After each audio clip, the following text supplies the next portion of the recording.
Introduction. In the chronicles of the investment life of Warren Buffett, much has been written about his investment methods. Each and every investment he has ever made has been taken apart and analyzed in excruciating detail.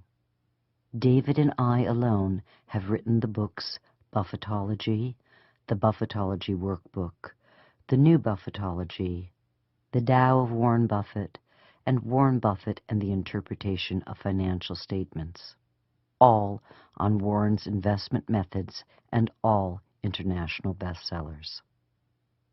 But what was sorely missing from the body of Warren Buffett literature was a book that addresses and discusses the brilliant way Warren has managed his life, his businesses, and the people who manage Berkshire Hathaway's 233,000 employees around the globe. Besides being a genius at investing, Warren Buffett is also a genius of a manager, with over 88 CEOs of different companies reporting directly or indirectly to him. In modern business, no man has managed a more highly talented group of managers in so many diverse businesses and delivered such spectacular results. In many ways, Buffett's managerial record surpasses even his amazing investment record with Berkshire Hathaway, where the company's operational annual net income grew from $18 a share in 1979 to $4,093 a share in 2007. This equates to a compounding annual growth rate of 21.39%. A record that indicates that Warren and his managers are doing a fantastic job of minding the store. In comparison, Warren's personal investment portfolio for the same period grew at an annual compounding rate of 19.78%, which means we can argue that as a manager, Warren outperformed himself as an investor. In our quest to bring you all things Warren Buffett, we have written the first ever book that takes an in-depth look at Warren's management methods, what they are, how they work, and how you can use them. We discuss the impact that Dale Carnegie had on Warren's life and how Carnegie's teaching helped transform Warren into the master manager he is today. We have kept the audiobook easy to listen to with short chapters. The methods that Warren uses are simple and easy to understand, but as you will see, their impact is powerful. We look to the future and imagine many generations using Warren's enlightened management methods to inspire and motivate people of all ages to achieve their dreams and visions. Mary Buffett and David Clark, 2009. Overview. Warren Buffett's Management Secrets. Once upon a time, there was a slightly nerdish young man by the name of Warren Buffett, who at the age of 20 was frightened to death to stand up in front of people and speak to them. Then he discovered Dale Carnegie's course on public speaking, and it changed his life. Not only did he develop the courage and skill to speak in front of groups of people, he learned how to make friends and motivate people.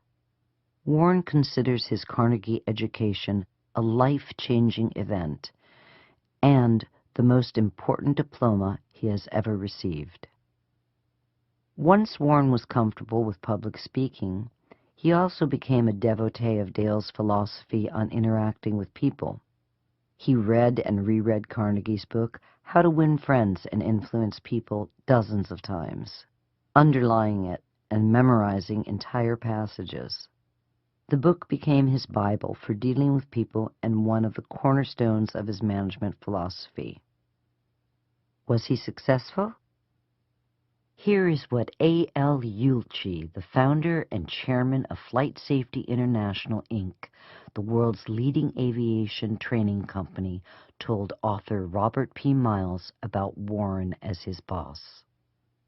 Leadership is really what a good manager is about. The letters of the words represent the qualities that a good manager should have. L is for loyalty, and E is for enthusiasm. A stands for attitude, and D is for discipline. E stands for example. You have to set a good example. And R is for respect. S represents scholarliness, and H is for honesty. I and P stand for integrity and pride. The thing I like best about Warren Buffett is that he possesses all these qualities. We will examine Warren's leadership qualities and how Warren synthesized what he learned into a winning management formula and became not only the manager that other managers wanted to emulate, but also the second richest man in the world. To facilitate the learning process, we've broken down Warren's management philosophy into the following 5 segments or steps, each working with the others to create the perfect combination of management skills. Number 1, pick the right business. Warren has figured out that not all businesses are created equal. The first step to success is to own, manage, or work for the right business with the right economics working in its favor. That's how to get ahead of the game right from the start, whether you are an owner, manager, or an employee. Number 2, delegate authority. The second step is Warren's unique view on delegating authority, which has allowed him to grow Berkshire Hathaway from a small, failing textile company into a giant multinational conglomerate. Number 3, find a manager with the right qualities. The third step is to know the qualities that are needed to manage an excellent business. Here, Warren is looking for integrity, intelligence, and a passion for the business, which also happens to be the qualities that we need to cultivate in ourselves to be successful managers. Number 4, motivate your workforce. Once the excellent business is found and the right manager is put into place, Warren has the job of motivating his managers to be all that they can be, so that the business, the manager, and the employees can be as productive as possible. Here we will spend time studying Warren's adaptation and expansion of Carnegie's methods. If there is a single skill that a manager should be great at, it is motivating others to achieve. Warren developed a specific set of motivational skills that have inspired his managers to hit one business home run after another, and helped him build Berkshire Hathaway into the $150 billion market cap company that it is today. Number 5, managerial axioms for different problems. And finally, there are a number of specific Buffett managerial axioms for dealing with everything from managing leverage to handling dishonest employees to keeping costs low. At the end of the audiobook, we'll discuss a few Warrenisms that will help you manage your day-to-day life. Success in business and life usually go hand in hand, and Warren has some helpful hints that will help us improve our life management skills. So without further ado, Warren Buffett's Management Secrets. Step 1. Pick the right business to work for. Working for the right business can mean the difference between a successful, high-paying career or a life of drudgery. It can also mean the difference between a successful long-term investment and one that earns nothing. Warren has discovered that certain kinds of companies have inherent business economics so great that even a bad manager will look good in working for them. These are the kinds of companies that he wants to own, and these are the kinds of companies that we want to work for.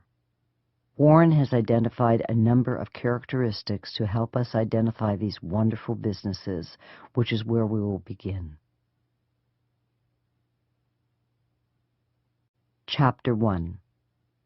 How to find the kind of business that offers the greatest career opportunities. There is a huge difference between the business that grows and requires lots of capital to do so and the business that grows and doesn't require capital. Warren Buffett. This is one of the keys to understanding Warren's success as a long-term investor and business manager. Businesses with superior economics working in their favor tend to burn considerably less capital than they earn. This is usually because they produce a brand name product that never has to change, or because they provide a key service that allows them to charge higher prices, which give them better profit margins. With a brand name product that never has to change, a company doesn't have to spend large sums of money on research and development, nor does it have to constantly retool its plant and equipment to implement design changes.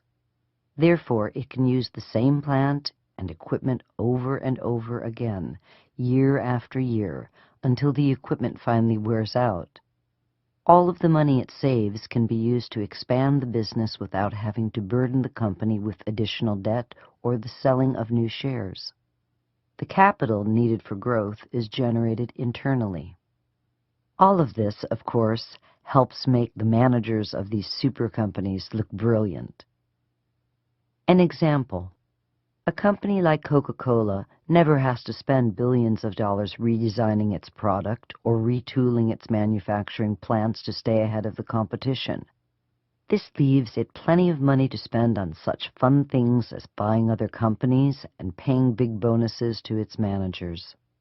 A company like General Motors, on the other hand, which produces automobiles that have to change in style almost every year, has to spend billions on new designs and retooling its plants to keep its models competitive with the Fords and the Toyotas of the world. Which one of these companies would you rather work for? The one that's internally generating tons of excess cash, or the one that is internally burning tons of cash? The one with the excess cash, of course, because that excess cash makes management look good, which means they get to pay themselves generous bonuses at the end of the year. And getting paid more money is always a good thing. Companies with a durable competitive advantage. Warren believes that the best company to own, invest in, or work for, the one that offers the greatest opportunity for career advancement, job security, and the long-term making of money, is a company that has what Warren calls a durable competitive advantage. These super companies have a near lockdown on their market.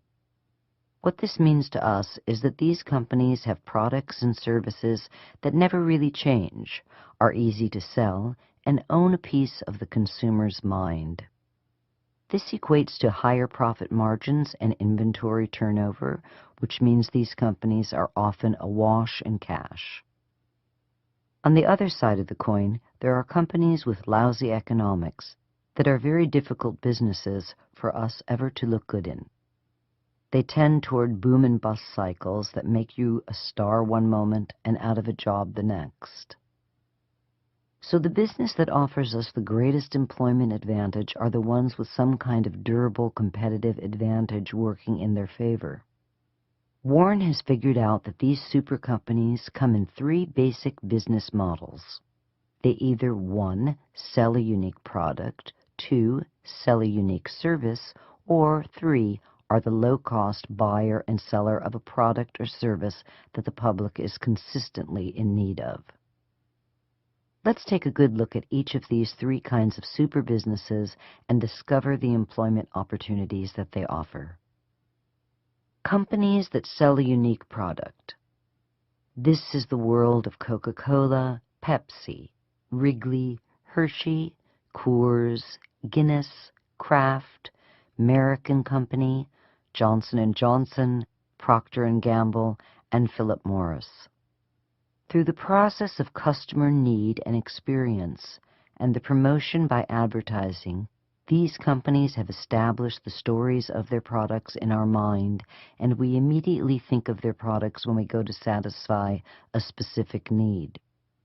Want to chew some gum? You might think of Wrigley. Feel like having a cold beer after a hot day on the job? You might think of Budweiser or Coors. For the last 284 years, the Irish on cool, rainy evenings have thought of pints of Guinness and a warm fire at the local pub. And Philip Morris has made a fortune selling Marlboro cigarettes all over the world. Warren likes to think of these companies as owning a piece of the consumer's mind. And when a company owns a piece of the consumer's mind, it never has to change its products, which, as you will find out, is a good thing. And it also gets to charge higher prices and sell more of its products, which means bigger profit margins and higher inventory turnover, which equates to a larger bottom line on its income statement. These companies are easy to identify because they have consistent and strong yearly earnings and little or no debt on their balance sheets. From an employment perspective, these special companies offer us the easiest opportunity to rise to managerial superstardom. They are awash in cash, which means they can pay generous salaries and huge bonuses. They also have the money to buy other businesses and create new businesses, which means there is plenty of opportunity for a young manager to excel. Believe it or not, things really do go better with a Coke, including your career. Companies that sell a unique service. This is the world of Moody's, H&R Block, American Express, ServiceMaster, and Wells Fargo. Like lawyers and doctors, these companies sell services that people need and are willing to pay for. But unlike lawyers and doctors, these companies are institutional specific as opposed to people specific. When you think of getting your taxes done, you think of H&R Block. You don't think of Jack, the guy at H&R Block who does your taxes. The economics of selling a unique service can be phenomenal. A company doesn't have to spend a lot of money on redesigning its products, nor does it have to spend a fortune building a production plant and warehousing its wares. And firms selling unique services that own a piece of the consumer's mind can produce even better margins than firms selling products. Being a manager in one of these businesses can be a high-paying, rewarding career with few of the financial ups and downs that plague other businesses. Just compare the operations histories of H&R Block and a company like GM. No matter how bad the recession, people still need help filing their taxes. There is never a recession in the tax filing business.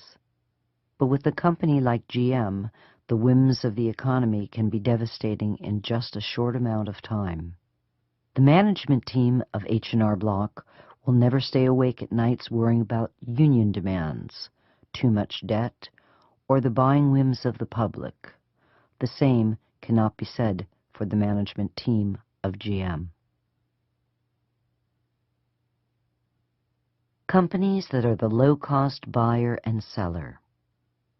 This is the world of Walmart, Costco, Nebraska Furniture Mart, Borsheim's Fine Jewelry, and the Burlington Northern Santa Fe.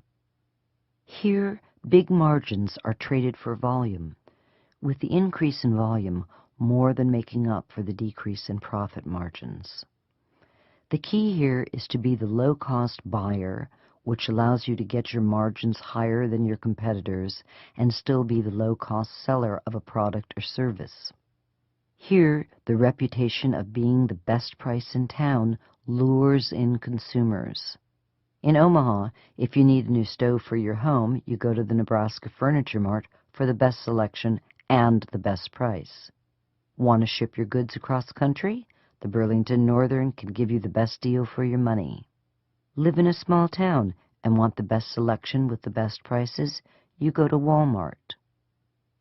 Out of the three business models just discussed, the low-cost buyer and seller offers the fewest opportunities for career advancement. The continued stress of having to keep costs low puts great pressure on management and tends to keep salaries low.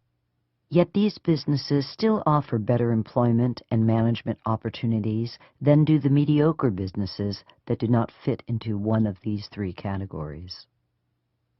Now that we know the general model for the perfect business to work for, let's look at their economic picture a little more closely so that we can tell who is who and what companies are our tickets to that very rewarding career. We have selected three very simple economic tests to use to help determine if the company in question is one of those special companies with a durable competitive advantage. Chapter 2. 3 quick tests for identifying the best company to work for. Number 1. Per-share earnings test. One of the quickest ways to check the economics of a potential employer is to check the company's yearly per-share earnings figures. This is easy to do if the company is a publicly traded entity, difficult to do if it is not. While no one yearly per-share figure can be used to identify a company with a durable competitive advantage, per-share earnings for a 10-year period can give us a very clear picture of whether or not the company has a long-term competitive advantage working in its favor.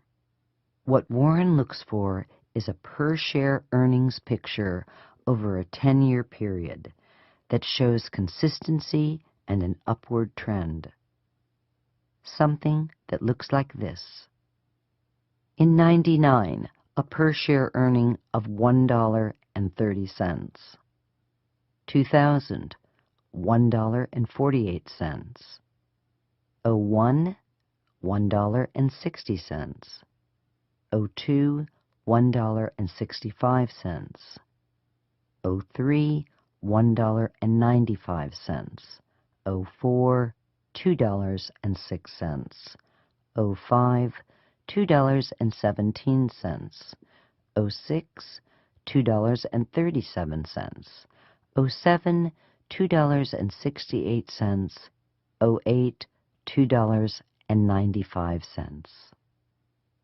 This shows Warren that the company has consistent earnings that are showing a long-term upward trend, which is an excellent sign that the company in question has some kind of long-term competitive advantage working in its favor, and potentially would be a great company to work for. Consistent earnings are usually a sign that the company is selling a product or a mix of products that don't need to go through the expensive process of change. The upward trend in earnings means that the company's economics are strong enough to allow it either to make strategic expenditures to increase the market share through advertising and an expansion in operations, or to increase per-share earnings by the use of stock buybacks. The companies that Warren stays away from and that probably offer poor employment prospects have an erratic yearly earnings picture that looks like this. 99, per-share earnings, $8.53. 2000, a loss of $6.68. 01, a loss of $1.77. 02, $3.35. 03, $5.03. 04, $6.39. 05, a loss of $6.05. 06, $3.89. 07, a loss of 45 cents. 08, $2.50. This shows a downward trend, punctuated by losses, which tells Warren this company is in a fiercely competitive industry prone to booms and busts. The boom increases demand, which increases prices. To meet demand, the company increases production, which increases supply, which increases costs, and eventually leads to an excess supply in the industry and to falling prices. The company, once profitable, now starts to lose money, until it has to cut production and costs. There are thousands of companies like this, and their erratic earnings, which in the boom years create the illusion that the company is a winner, eventually make the company a loser. It is hard to look like a managerial superstar when every few years the company's inherently lousy economics destroy your results. The company with consistent earnings that show an upward trend is the company that offers the best prospects for profitable long-term employment and a rewarding career. But the company with the erratic earnings picture, while quick to hire in the boom years, is also quick to fire in the lean years. This boom and bust pattern makes the company difficult to work for since there is no long-term stability in its economic picture. Number 2, the debt test. Another sign of a great business to work for is a company with the absence of or low levels of long-term debt. Companies that make a lot of money don't need to carry high debt loads since the surplus of cash allows them to be self-financing. These are the companies that make good long-term employers because they have the cash to pay good salaries and the financial wherewithal to weather a recession with flying colors. The low, no-debt companies are easy to spot as long as you can gauge the debt load of a particular business relative to its industry. As a general rule, a debt load in excess of 5 times its net earnings is a good indication that it is not a company with a durable competitive advantage. High levels of debt tell us that the business is in a highly competitive industry where constant change has created high capital demands, or 2, the company is highly leveraged. What this means to us is that if we go to work for one of these businesses, the cost of servicing the debt will eat up any excess cash and leave little for salary increases and bonuses. It also means there will be little excess capital for growing the business or acquiring new businesses, which means that there will be little growth in managerial opportunities. And if the economy goes into a recession, these will be the first companies that fire employees in an attempt to cut costs before they go under. Not exactly the company you want to be staking your career on. Number 3, the gross margin test. Another way to tell if a company has a durable competitive advantage, which would help make it a great company to work for, is to look at the company's gross profit margin. To figure out the company's gross profit margin, we have to look at the company's income statement, which is a financial report for a period of time that shows whether the company made or lost money. Specifically, we have to take the company's revenue and subtract the company's cost of goods sold, which will give us the company's gross profit. Now, if we divide the company's gross profit by its revenue, we will get the company's gross profit margin. Let's take a closer look. Income statement. Revenue, $10,000. Cost of goods sold, minus $6,000. Gross profit, $4,000. Now, if we subtract from the company's total revenue the amount reported as its cost of goods sold, we get the company's reported gross profit. As an example, total revenue of $10 million less cost of goods sold of $6 million equals a gross profit of $4 million. Then, to get the gross profit margin, we take the gross profit of $4,000 divided by revenue, $10,000, equaling the gross profit margin, which equals 40%. Warren is looking for companies that have some kind of durable competitive advantage, business that he can profit from over the long run, which make them fantastic companies to work for. What he has found is that companies that have excellent long-term economics working in their favor tend to have consistently higher gross profit margins than those that don't. Let us show you. Gross profit margin of companies that Warren has already identified as having a durable competitive advantage. Coca-Cola shows a consistent gross profit margin of 60% or better. The bond rating company Moody's, 73%. The Burlington Northern Railroad, 61%. And the very chewable Wrigley's Gum, 51%.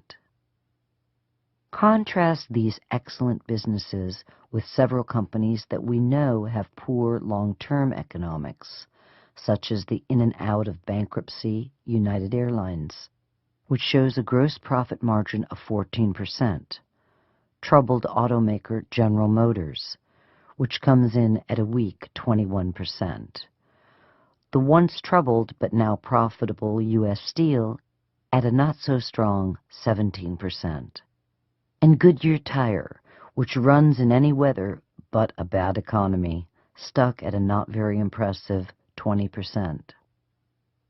In the tech world, a field Warren stays away from because he doesn't understand it, Microsoft shows a consistent gross profit margin of 79%, while Apple comes in at 33%. These numbers indicate that Microsoft produces better economics selling operating systems and software than Apple does selling hardware and services. What creates a high gross profit margin is the company's durable competitive advantage. It allows companies the freedom to price the products and services well in excess of their cost of goods sold. Without a competitive advantage, the companies have to compete by lowering the price of the product or service they are selling, which of course lowers their profit margins and therefore their profitability. It also lowers their ability to raise salaries and give big bonuses, and it diminishes the company's capacity to expend capital on new businesses and to survive a recession. In summary, there are other tests that we can run to help us determine if the company in question has a durable competitive advantage, and we outline those tests in great detail in our book, Warren Buffett and the Interpretation of Financial Statements. But for the quick and dirty, the 3 tests described in this chapter will serve you well when we need to assess whether or not the company offering you a job is one of those great businesses that will take you down the path to a successful and very rewarding career, or if it is a mediocre business that will enslave you to a life of low wages, few opportunities, and little or no job security. While it is within the realm of possibility for a great company over time to turn into a mediocre one, this happened to the newspaper industry. It is a very rare event for a mediocre business to turn into a great one. So if you find yourself working for a company with poor inherent economics, it is better to get out now than to stick around year after year waiting for things to change.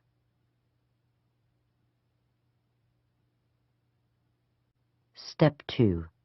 Delegate. Warren discovered that as Berkshire grew larger and larger and was involved in more and more diverse businesses, delegating authority became a necessity not only for his sanity, but to ensure that his companies were competently run and that the managers were happy running them. If there is a single management skill that is uniquely Warren, it is his willingness to delegate authority way beyond boundaries that most CEOs would be comfortable with. Let's explore Warren's philosophy on delegation and how it has allowed him to grow Berkshire from a small regional textile manufacturer into the giant multinational conglomerate that it has become today. Chapter 3. Rules for Delegating Authority. We delegate almost to the point of abdication. Warren Buffett. Warren learned that to run and grow a business, one must learn the art of delegating authority. The natural inclination is to try and control every event and the people involved, to micromanage the task, the venture, the business. But micromanaging too many tasks or businesses leads to too many balls in the air at once, and if you drop one, you drop them all. Micromanaging leads to neglect. Whereas delegating to a competent manager who is focused on just one job means a more thorough understanding of the task and a more careful execution of the job. Warren owns more than 88 diverse businesses, and he has turned over the management of these companies to 88 highly competent CEO managers. Berkshire companies like Johns Manville, Benjamin Moore, Fruit of the Loom, Clayton Homes, and Jordan's Furniture are all run by CEOs who have complete control over the businesses. When Berkshire bought Forest River, Warren told its founder and CEO, Peter Legal, not to expect to hear from him more than once a year. Warren even goes so far as to tell the CEOs of Berkshire's companies not to write up anything special for him. When McLean Company CEO Grady Rosier phoned him to request approval to buy a couple of new company jets, Warren replied, "That's your decision. It's your company to run." Warren feels it would be sheer folly on his part to think he could competently manage each and every one of these businesses himself. To get the job competently done, Warren delegates, not just a task, but the entire job. As he says, he delegates almost to the point of abdication. Warren has developed a set of rules to help him delegate successfully. Rule number 1. Every business culture is unique.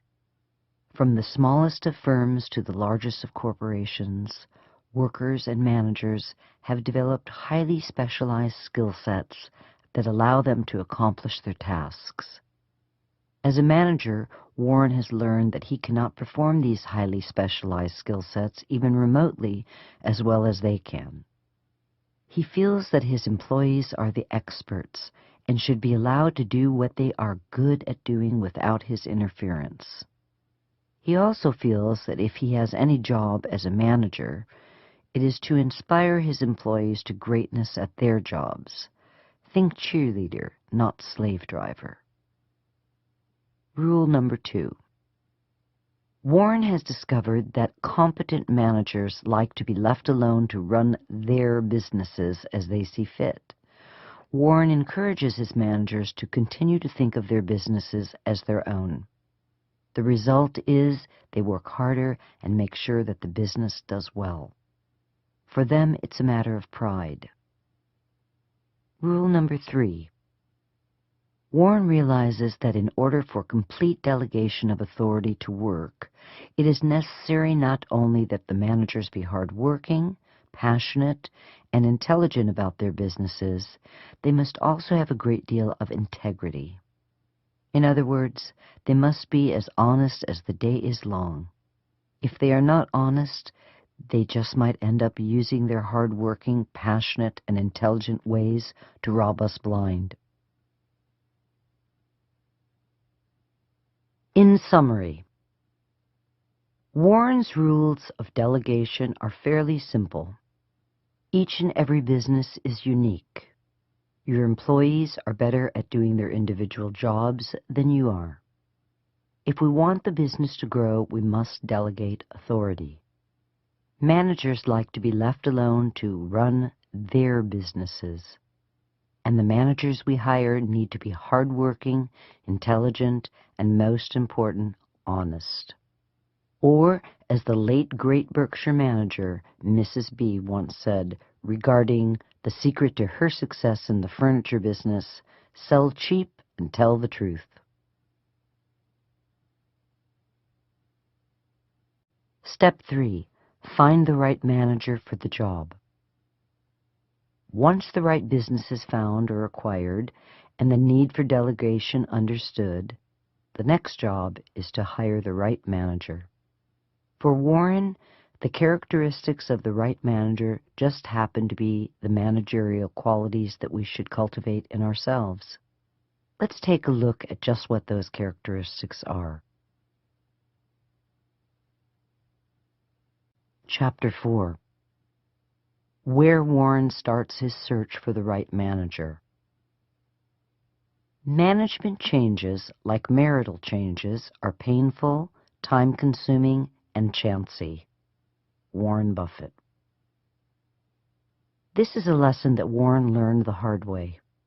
By buying businesses that were available at a bargain price but were poorly run. His early investment in Dempster Mills Manufacturing, which we'll discuss in just a minute, is the perfect example of having to replace management several times before finding the right manager. Was it painful? Yes. Was it time-consuming? Yes. Was it expensive? Very. Was it necessary? Most definitely. The key to making managerial changes is to ask, is it absolutely necessary? If the answer is no, we are out of our minds to risk financial ruin by bringing in someone completely new to take over. But if the business is losing money and we think that it is due to the manager and not to the underlying economics of the business, then it is definitely time for a change in management. Warren tries to avoid managerial changes. When he advertises for new companies to buy through investment bankers or his annual letter to Berkshire shareholders, he insists that the business come with competent management already in place. He requires the key managers of each of the companies he owns to write him a letter telling him who in the company would succeed them if they were to die tomorrow. These letters are updated each year. This way, if something does happen to one of his managers, time won't be wasted in trying to find a replacement. Warren gets a manager who is already familiar with the business and was hand-chosen by the person who best understood the company, its people, products, and customers. If Warren has to look outside a company for a manager, he usually turns to people he has already worked with, who have a proven track record. Or he will ask his business associates for a recommendation. This brings us to the short but remarkable story of Dempster Mills Manufacturing and the remarkable Harry Bottle. Dempster Mills Manufacturing was a windmill and water irrigation company in Nebraska that Warren bought into because the stock was selling at 25% of its book value. Once he had stock in the company and had taken a seat on its board of directors, he realized that the reason that the company wasn't doing very well was that it was poorly managed. So he convinced the board members to bring in a new manager, whom they chose. The new manager proved to be even more of a disaster than the manager they had replaced. In desperation, Warren turned to his friend and counsel, Charlie Munger. He asked if Charlie knew of any managerial talent who could save the day. Charlie suggested the name of a man whom Warren would later refer to as the remarkable Harry Bottle. Harry was what is known as a turnaround artist, a manager remarkably skilled at fixing failing businesses. At Warren's invitation, and for a $50,000 signing bonus, Harry moved from warm, sunny California to bitterly cold Nebraska, where he stepped in as the new CEO of Dempster. The first thing Harry did was reprice the inventory of spare and replacement parts. Dempster's products needed constant upkeep, which meant that the company did a big business in replacement parts. Some of the parts that Dempster used could be bought at any hardware store, but some were unique to Dempster and couldn't be bought anywhere else. One of the errors that Harry discovered was that Dempster had been marking up all of its parts at the standard 40%, both the common and unique ones. Harry tripled the price of the unique parts that Dempster had a monopoly on and cut back on the inventory levels of the common parts. thereby increasing revenues and freeing up capital. By year's end, Dempster was back in the black and on its way to becoming one of Warren's winning investments. 20 years later, Warren had another managerial problem with one of Berkshire Hathaway's smaller manufacturing businesses, and guess who he called? The remarkable Harry Bottle, of course. The lesson here is this: change managers only when necessary. Promote from within if possible. And if you can't, look for talent with a proven track record. When all else fails, call in the remarkable Harry Bottle. Chapter 5. Victor or Victim. Warren's secret for picking a leader out of the pack. Would you rather be the world's greatest lover and have everyone think that you are the world's worst lover?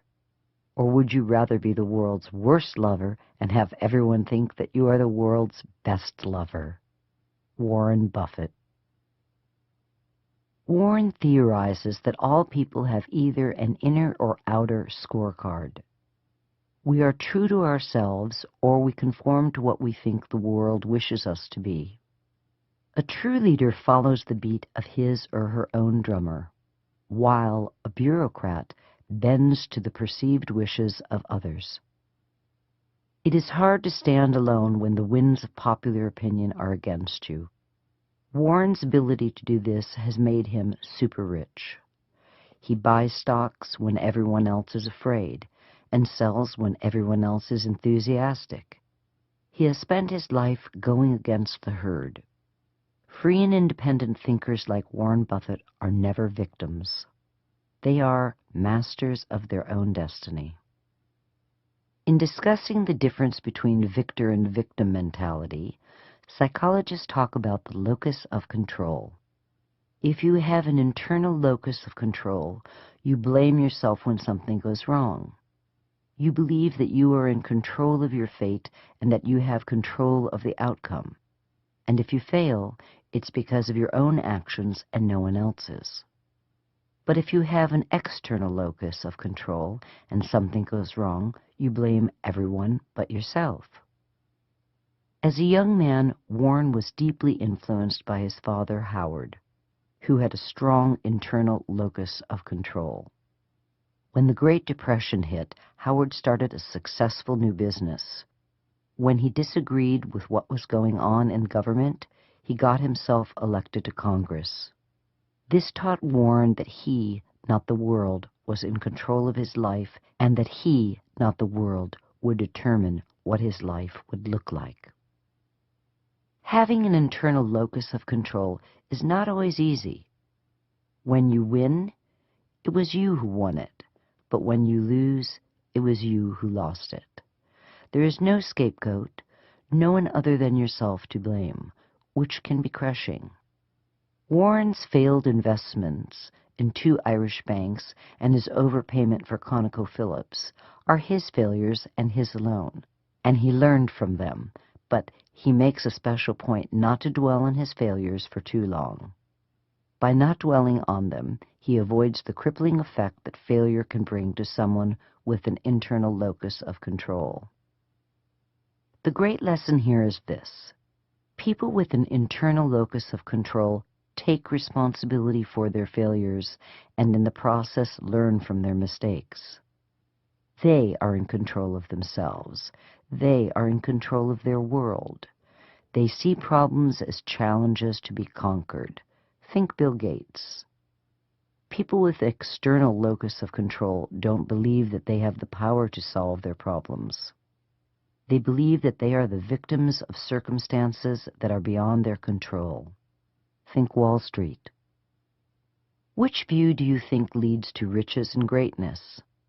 Which type of person would have the strength to lead a company or nation through hard times?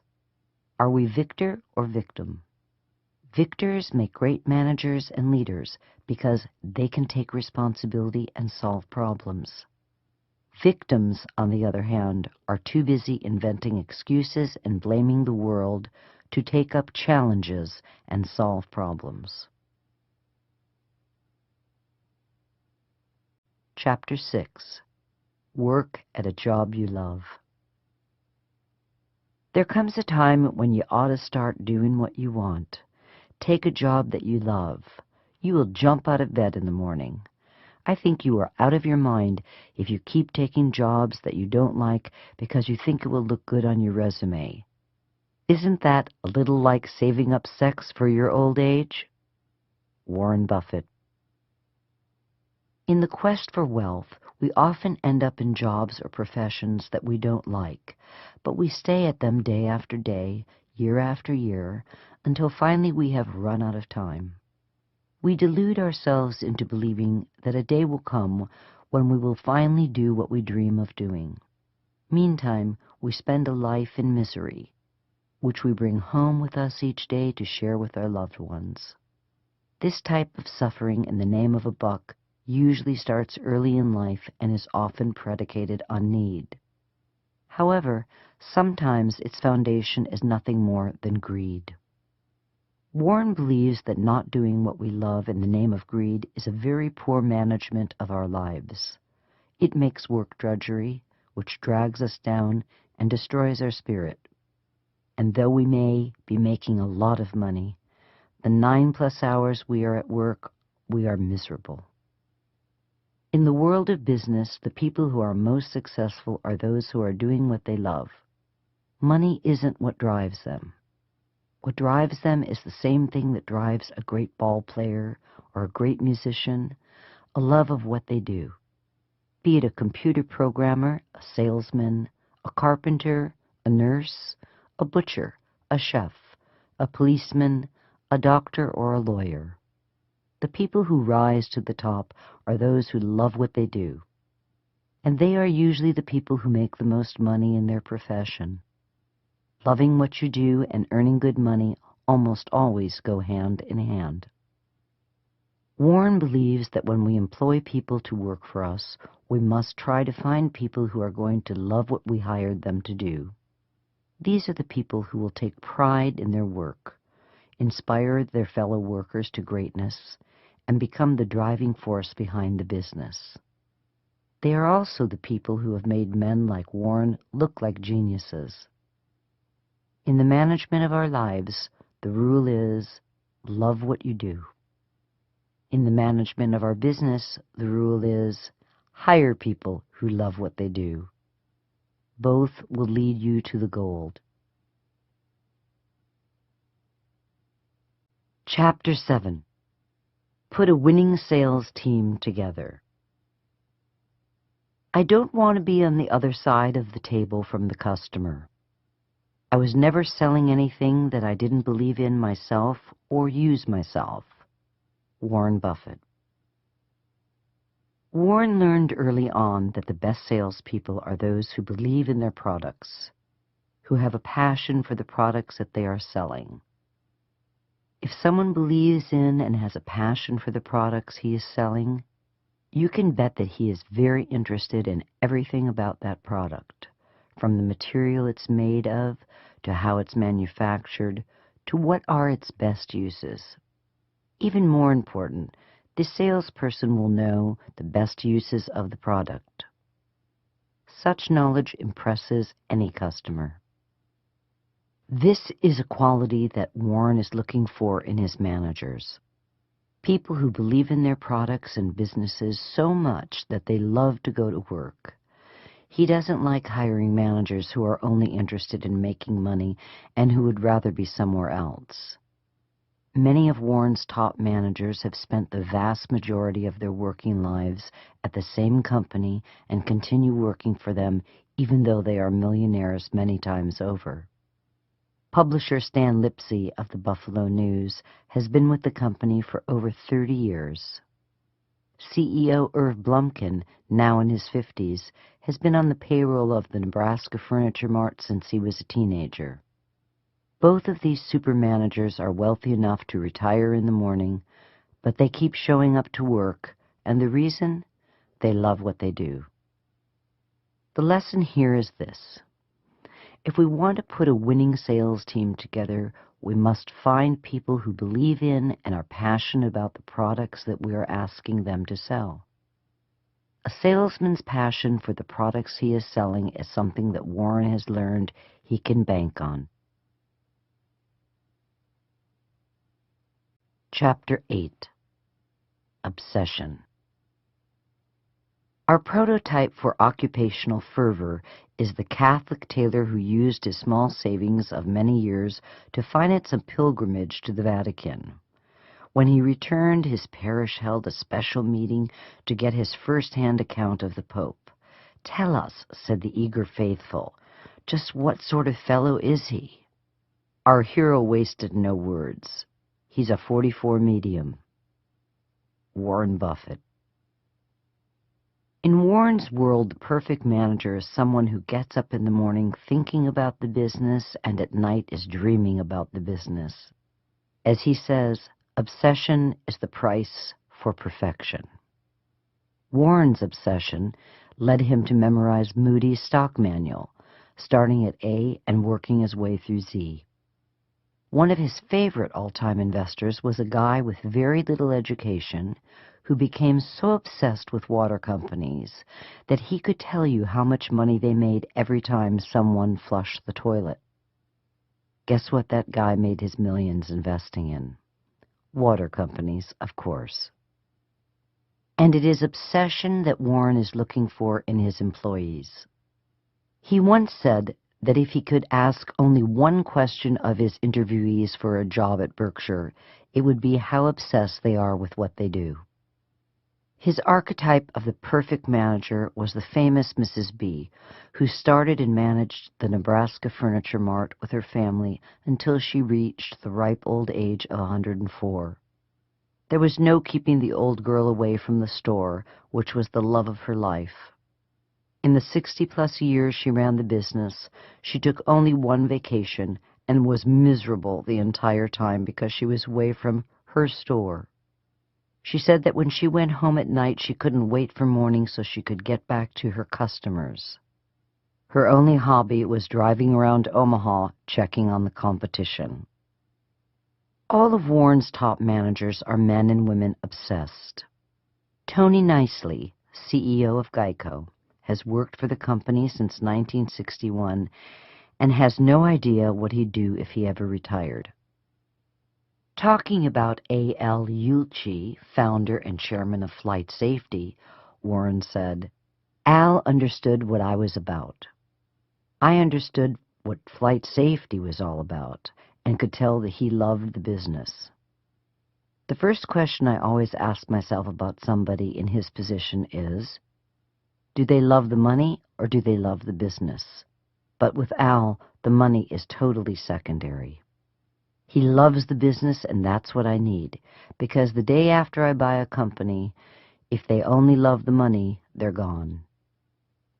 A simple question that Warren uses to determine a manager's passion for the business is to find out about their early drive to be in business.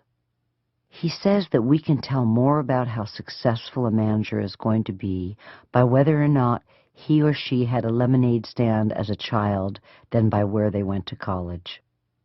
An early love of being in business equates later in life to being successful in business. In Warren's world, it is not so much how smart we are as it is how obsessed we are, how much we love what we are doing. If we happen to be smart too, well, that is just icing on the obsessively delicious cake. Chapter 9. The Power of Honesty. We also believe candor benefits us as managers. The CEO who misleads others in public may eventually mislead himself in private. Warren Buffett. Warren says that a manager or an employee who is truthful with others about his mistakes is more likely to learn from them. When a manager or employee ignores his mistakes or is always trying to blame someone or something else for his own blunders, then he will more likely lie to himself about other important things as well. Warren has found this to be especially true in all matters of accounting, and believes that a willingness to fuddle with one set of numbers will eventually lead to a willingness to misrepresent all the numbers. Or, as Warren says, managers who always promise to make the numbers will at some point be tempted to make up the numbers. Warren has an underlying theme of truthfulness in his personal and business lives that he describes as one of the key character traits to aspire to. As he says, you don't want to be in business with people who need a contract to be motivated to perform. In the world of business, a manager who is as honest as the day is long is money that is already in the bank. Chapter 10. Manage Costs. The really good business manager doesn't wake up in the morning and say, "This is the day that I'm going to cut costs," any more than he wakes up and decides to practice breathing. Warren Buffett. Profit is the lifeblood of a business. Lack of profit is the death of a business. The only way to make a profit in business is to have lower costs than the prices you are charging for the products that you sell. The difference between the two is called a profit margin. There is no other way to make money, no other equation. You either make a profit or you don't. And if you don't make a profit, you won't stay in business very long. If you make a lot of profit, you can do more than just make a living. You can become rich. As managers of business, we have two main goals. Inspire our sales force to sell as much of the product as possible at the highest possible price, and inspire our manufacturing and buying teams to produce or acquire the products we sell at the lowest possible prices. It takes two to tango, and it takes two to make a profit. The task of keeping costs low is the most important because it determines the pricing of the product. Lower costs mean that we can sell the product at a lower price, which will make the product more desirable and easier to sell. The way to determine whether your managers are going to be cost conscious is to look at how they handle the seemingly little costs. Warren says, if managers aren't disciplined on the little things, they will probably be undisciplined on the large things as well. He likes to tell the story of Benjamin Rosner, the owner of Associated Cotton Shops, who was so fanatical about keeping costs low that he once counted the sheets on a roll of toilet paper to make sure that his vendor wasn't cheating him. Warren also likes to tell about Tom Murphy, CEO of Capital Cities Communications, who was so cost-conscious that when he had his office building painted, he didn't paint the back wall because no one would see it. Tom considered public relations and legal departments to be frivolous expenses. He figured that if and when these services were needed, freelancers could be hired at a fraction of the cost. And when he merged Capital Cities with the ABC television network, the first thing he got rid of was ABC's private dining room. Warren loved Tom. Another aspect of the cost-cutting equation deals with personal savings. If we are in a 40% tax bracket, we have to earn $10 to have $6 to spend. So if we reduce our living costs by $6, it is actually the same as making $10 and getting to save $6 of it, which can then be invested. As Benjamin Franklin said, if you know how to spend less than you get, you have the philosopher's stone. The philosopher's stone was a tool alchemists used to turn lead into gold. In the early part of Warren's life, he was fanatical about keeping his living costs low, which is why he drove an old VW Beetle long after he became a multimillionaire. The money he had saved driving a cheap car gave him more money to invest to make himself even richer. The bottom line here is this. When Warren looks for a manager, he wants someone who is cost-conscious as a way of life, not just when the business is starting to fail. Cutting costs is the fastest and easiest way to increase the bottom line of both our businesses and our personal fortunes, which means that it is the easiest way to get rich. And easy is always a good thing when it comes to making money. Chapter 11. Have an eye for the long term.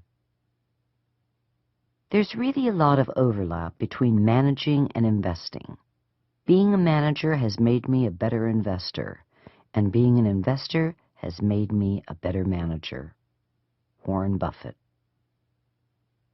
Warren is a long-term investor. His favorite holding period for companies with exceptional economics working in their favor is forever. This long-term perspective is the fountain that produced his great wealth. But most managers of businesses tend to have a time horizon of under a year. They live in a world defined by quarterly and yearly results. If they surpass quarterly or yearly projections, they'll get fat bonuses and promotions. Fail to bring in quarterly or yearly projections, and heads start to roll. This tends to keep management focused on the short term.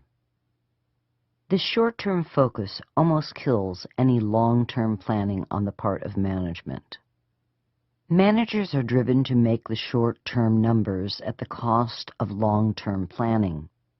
They often have no plans to exploit future opportunities, nor do they plan ahead for a potential recession. This is reactive management as opposed to the proactive management that Warren practices. Warren learned from investing that the long-term perspective that had served him so well personally would also serve him well in businesses. One of the first things that Warren asks his managers to do when they join his firm is to stop worrying about the short-term ups and downs of the business and focus on making the business strong and viable for the long term. Another lesson that Warren learned is that any management's intense focus on the short term tends to make those managers poor allocators of capital, which creates two very big problems. The first is that management may keep throwing good money after a mediocre business long after it's time to put that capital to use elsewhere. The second is that when management tries to allocate capital outside its core business, it almost always ends up buying a short-sighted promise of prosperity at an inflated price. Warren often cites Coca-Cola's failed venture into the movie business as a perfect example of a great business throwing money after a bad one. When Warren bought into Berkshire Hathaway, it was a mediocre business that was spending more money than it was earning in a desperate attempt to compete with foreign textile manufacturers.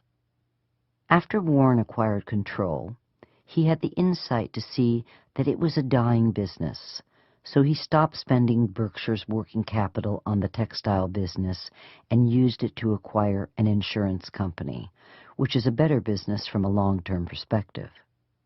How did he know that that textile business wasn't going to make it and that insurance was going to be the better business? Warren had spent a great amount of time studying a large number of businesses and knew what a great long-term business looked like. This is also how he knew that the textile company was a lousy business and that no matter how much money he threw at it, its underlying economics would never improve. Eventually, Berkshire had to close its textile operations, but by then, its insurance operations were well on their way to helping Berkshire blossom into the financial powerhouse that it is today. The managers who ran Berkshire's textile operations would have spent the company's last dime trying to stay competitive with foreign manufacturers.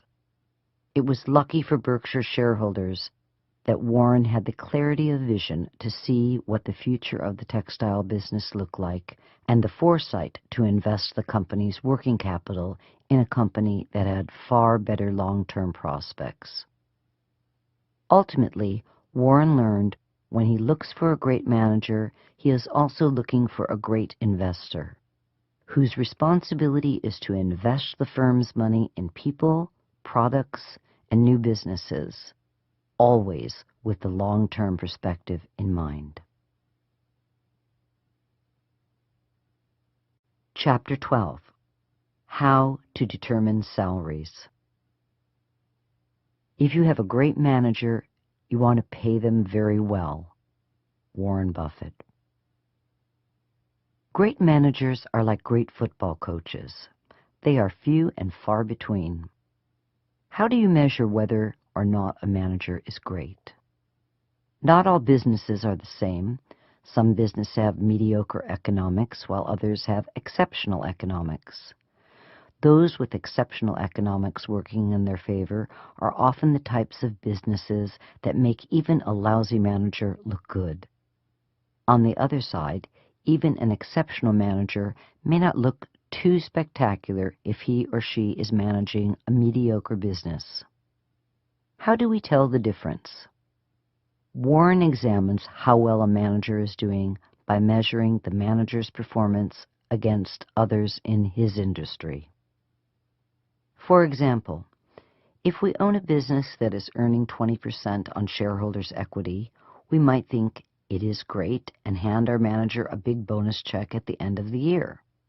However, in truth, we may not be doing as well as other businesses in our industry. Do we pay our manager a bonus for giving us a mediocre result compared to others in our own industry?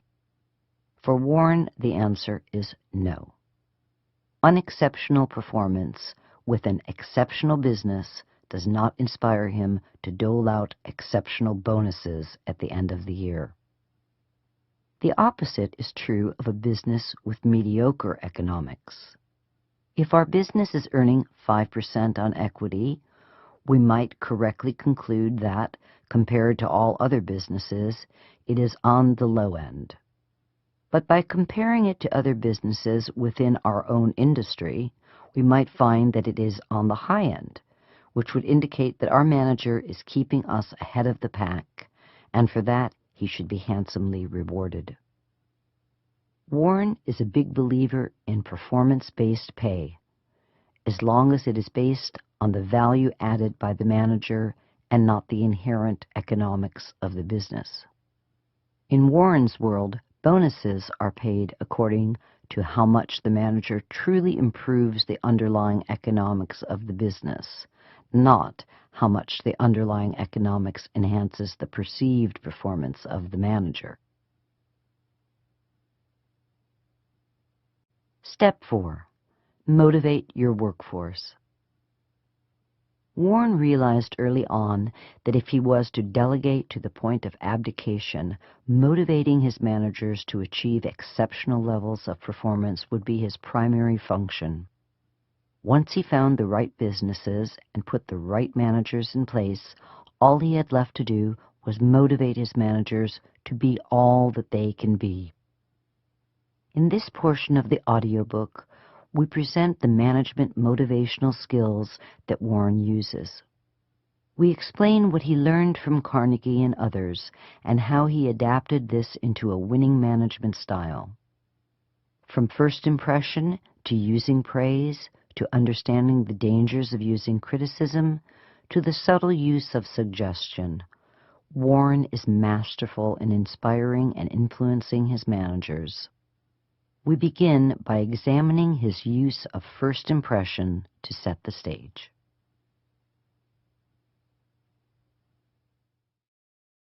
Chapter 13. Make a good first impression.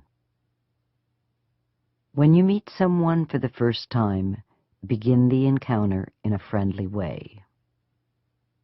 Beryl Raff was a successful Dallas jewelry executive heading up JCPenney's retail jewelry division.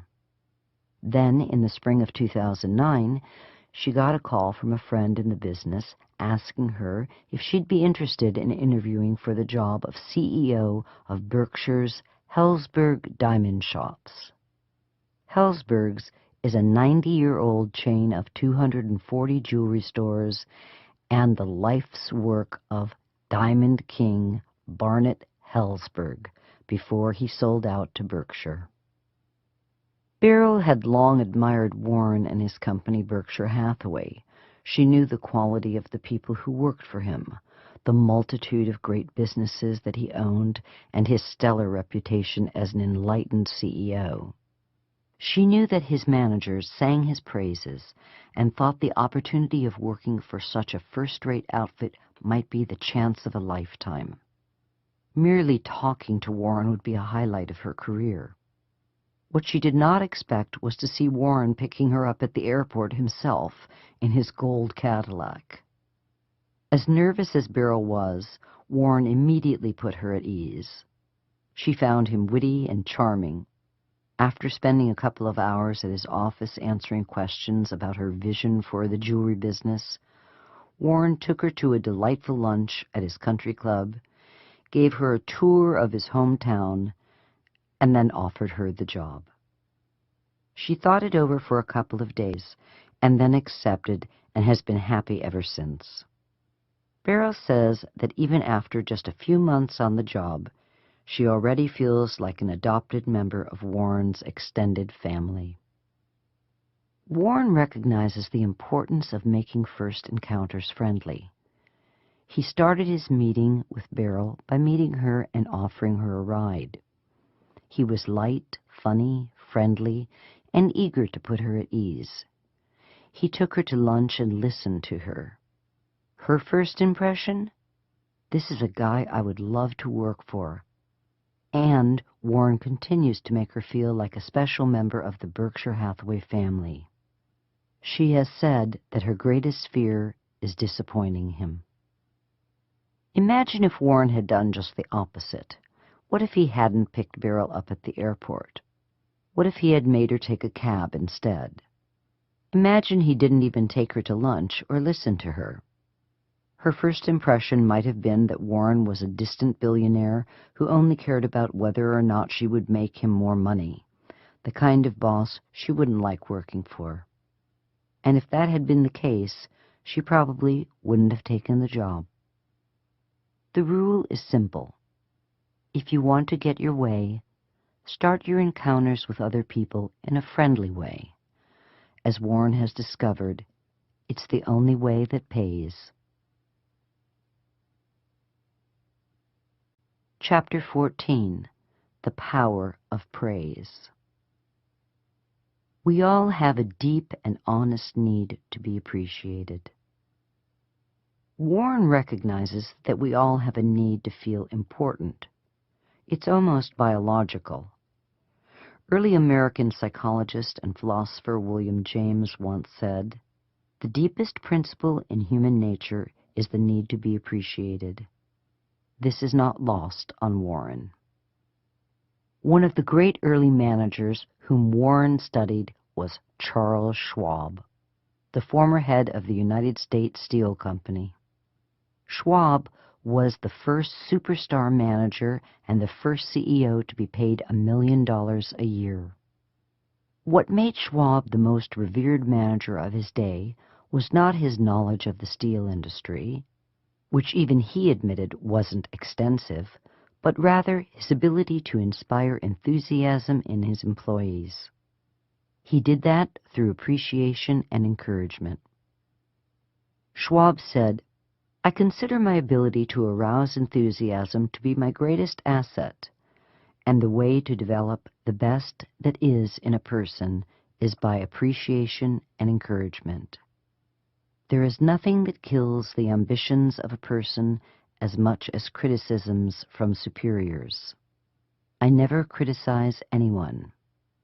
I believe in giving people incentive to work, so I am anxious to praise but loath to find fault. If I like anything, I am hearty in my appreciation and hearty in my praise." Schwab noted that his boss, Andrew Carnegie, had even gone so far as to praise his employees publicly as well as privately. Warren follows Schwab's advice as if it were creed, praising employees and managers for the small things and gushing over them for the big. He is the consummate cheerleader and his employees' biggest fan. He never misses a chance to praise his managers in private or at Berkshire's annual meetings and in its annual reports. Warren learned from Schwab that if he praised people for the little things, they'd give him even bigger things to praise them for later on down the line. For Warren, praise truly is the gift that keeps on giving. Chapter 15. The Power Reputation. Give your employees a fine reputation to live up to, and praise them every chance you get. Warren learned the importance of giving your employees a fine reputation to live up to from Carnegie, who stressed the point to his readers by telling the following story. A manager worked with a long-time trusted older employee who had become bored and lackadaisical about his work, resulting in a lowering of the worker's craftsmanship and productivity. The manager reviewed his options. He could fire the older employee, but then he'd have to replace him. He could threaten him with being fired, but the worker would probably resent him. Instead, he chose to talk to the employee one-on-one, friend to friend. In the course of the conversation, he told the worker he was one of his best employees, and that he was an inspiration to other employees, and that many customers in the past had complimented his craftsmanship. But as of late, he said, the employee's work had slipped. The manager said he was worried about him and was wondering if there was anything he could do to help. How did the worker respond? Realizing he had a fine reputation to live up to, he stopped doing shoddy work, increased the level of his production, and returned to being the worker that others looked up to. Warren praises his managers as being the best in the business. He notes this admiration in his annual letters to the Berkshire shareholders, mentions it at the Berkshire's annual meeting, and talks about it when interviewed by the press. He never misses an opportunity to give his managers a fine reputation to live up to, which is easy for him to do since they are the best in the business. Advice to Bono. Warren's theory on giving his manager a fine reputation to live up to dovetails with the advice he gave the rock star Bono, who sought out Warren's advice on how to inspire Americans to help him in his battle against poverty in Africa. Warren told him, "Don't appeal to the conscience of America. Appeal to the greatness of America, and you'll get the job done." Appealing to a person's conscience means subtly appealing to his or her sense of right or wrong. What kind of person are you if you don't want to help poor, starving people in Africa? This plays on our sense of guilt. We tend not to like people who make us feel guilty. In fact, we spend most of our time trying to avoid them. Instead, Warren advised Bono to speak to the American people's sense of greatness. Imagine how a statement like this, that plays to people's sense of guilt, would have made Bono's American listeners feel. All these poor people are starving in Africa. Are you, the richest nation on earth, just going to sit there and let them starve? Now compare it to, you are the most intelligent nation on earth. You won World War II against impossible odds, and you pierced the heavens to put a man on the moon. When I was confronted with this tremendous problem of helping the poor, suffering, lost souls in Africa, I thought, to whom should I turn? Then I had an epiphany. I should turn to the greatest nation in the world, the one people that can solve really tough problems, the one nation that can accomplish the impossible. Warren advised Bono to appeal to America's sense of pride, its sense of greatness, its fine reputation. Give a person or a nation a fine reputation to live up to, and they will live up to it. Make them feel guilty and ashamed, and they will disappoint you. Using guilt is not productive. Appealing to the greatness of others is what works for Warren, and it will work for you. Most important, it works for the employees and the managers you are trying to inspire. Chapter 16. The Dangers of Criticism.